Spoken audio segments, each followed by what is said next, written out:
So in Integral Zen, we set our intention for integral awakening, which is to wake up. It's still the most important thing.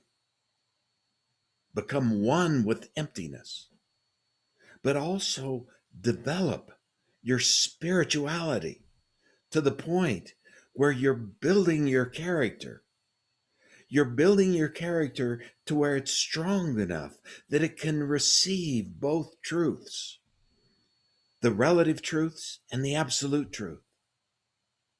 And it can unify them and hold them in one heart mind without becoming adopting a fundamentalist view, which looks like this: I'm right and you're wrong,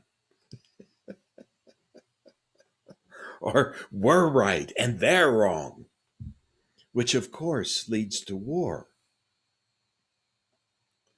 And one of the things that you see along the path of spiritual growth and awakening,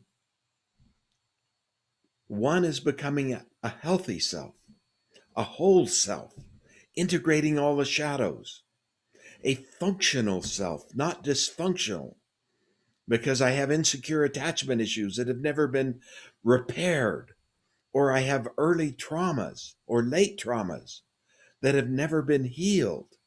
I'm a whole, healthy, compassionate human being that has woken up enough to have clarity and real compassion, not idiot compassion, not needing to feel good, but able to suffer with everyone that's suffering.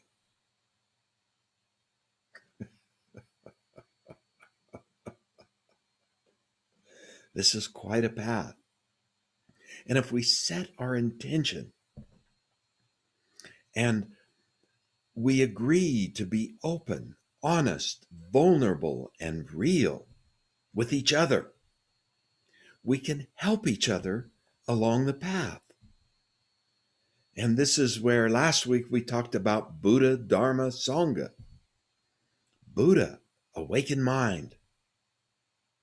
Sangha, Dharma, the teachings, and what is. Dual meaning.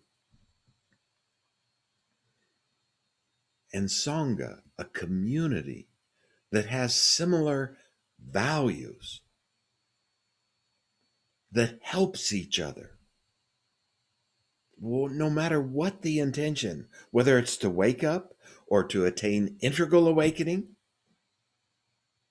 that helps each other, which to me means give feedback, not just help each other remember when they're not following the fundamentalist rules, but actually receive feedback and grow up, wake up, and clean up, which means you're going to make mistakes. And their feedback is going to help you correct them and keep correcting until you actually correct them. And the Sanghas are a little tricky because the minute you join a cult, the minute we all fixate on the same beliefs and values and hold them tightly, we automatically create a war, an us that is against them because they have different beliefs and values. And we can't hold both truths of our beliefs and values and their beliefs and values simultaneously in our heart mind. We start reacting. We start picking and choosing, loving and hating, liking and disliking. We start polarizing. So, what does reactivity have to do with this? Daniel Brown defines the Sanskrit word dukkha, which is often translated as suffering or disease or this inevitable uncomfortableness with life. He translates dukkha as reactivity. And he translates the Sanskrit word upekkha, which means equanimity. He translates equanimity as zero reactivity. So, what is a right view? Well, let's look at a wrong view. A wrong view is this reactivity, anger, hatred, or pretending to love one another or liking. That's reactive too. It's just not quite as ugly or as harmful. Or is it? Is it just as harmful? Isn't that an interesting question to sit with and soak in? Is it just as reactive and harmful? Does it create as much suffering to pretend to love as it does to pretend to hate? And if you awaken and there is zero reactivity, there's equanimity. And out of this equanimity can emerge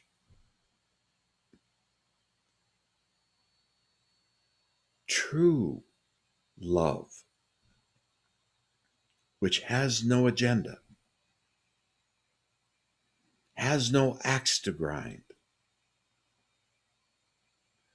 I love you if you give me money. How many teachers, spiritual teachers, are really saying that? How many have an agenda to make a business out of spirituality? And even if that's not their original intention, things corrupt that way because all of a sudden there's a cult that forms. And then there's an organization that develops and it grows. And then you have to feed the bulldog, which is the organization.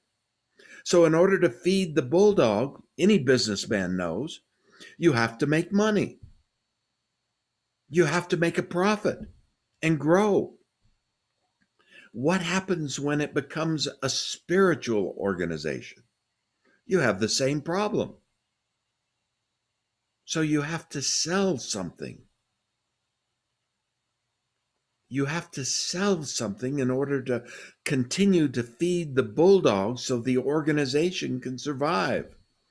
Well, what does a spiritual organization have to sell?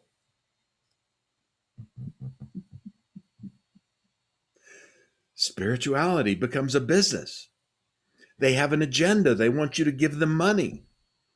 It becomes a business, and it's not a true spiritual movement that has no agenda, but to serve and give generously of the fruits of their practice. Tricky, tricky, tricky. The world is full of spiritual organizations that have degraded into becoming a business, that are selling a product. And what do I notice the product usually is? It's feeling good.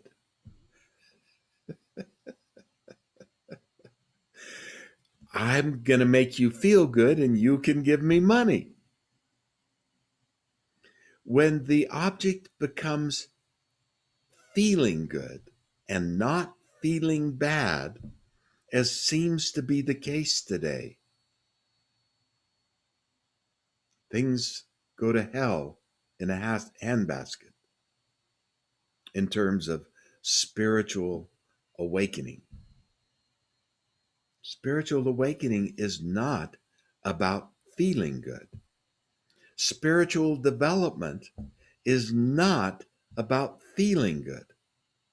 It's often about feeling like shit. You've got to get your hands in the shit to grow roses. The lotus blooms in the muddy, dirty pool. It doesn't bloom in the pristine, manicured grass.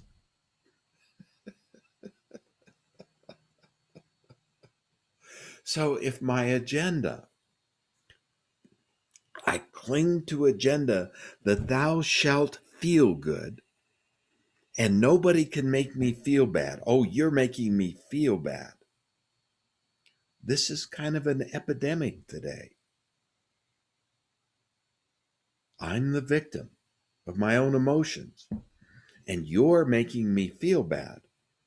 I'm not taking responsibility for my own emotional state and energy. Interesting things to sit with. And when we form a cult of needing to feel good, what is the impact of that? Does it lead to awakening? Does it lead to spiritual growth? Or does it hinder both of these things? Very unpopular topic. All of these topics are rather unpopular. And anybody that brings them up in a persistent way is attacked and canceled.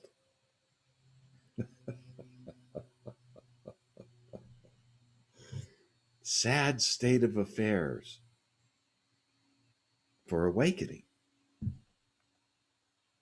And of course, there's much more to this.